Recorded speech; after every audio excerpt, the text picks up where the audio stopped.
En ce qui concerne la stratégie de lutte contre le terrorisme, c'est une stratégie qui est quasi élaborée, qui a été conduite donc par des équipes techniques avec le ministère de la Défense.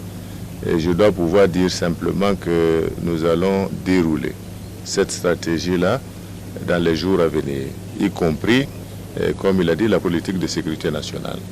Donc c'est pour vous dire simplement que, comme il a été dit, l'armée a 61 ans, avec des défis nouveaux, avec des réadaptations nécessaires, si nous voulons vaincre, je dirais, l'hydre terroriste.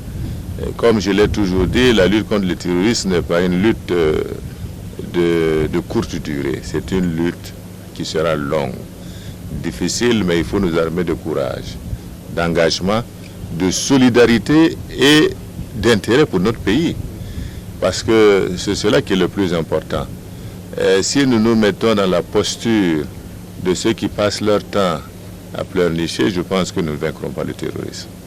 C'est pour cela que nous devons rendre un honneur mérité à toutes nos forces de défense et de sécurité qui au quotidien se battent sur le terrain. Et comme vous avez vu déjà, ne serait-ce simplement que sur le plan, je dirais, de l'armée, des forces armées, on a un peu plus de 400 personnes qui sont mortes dans cette guerre, sans compter les autres forces de défense et de sécurité.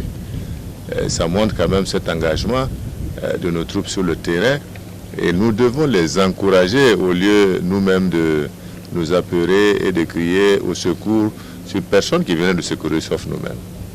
Et ça c'est important que l'on comprenne lorsqu'on parle de la nécessité de se mobiliser, de regarder dans la même direction, de combattre le terrorisme de la même manière et de nous engager dans ce combat, c'est pour dire que ça doit être un travail collectif.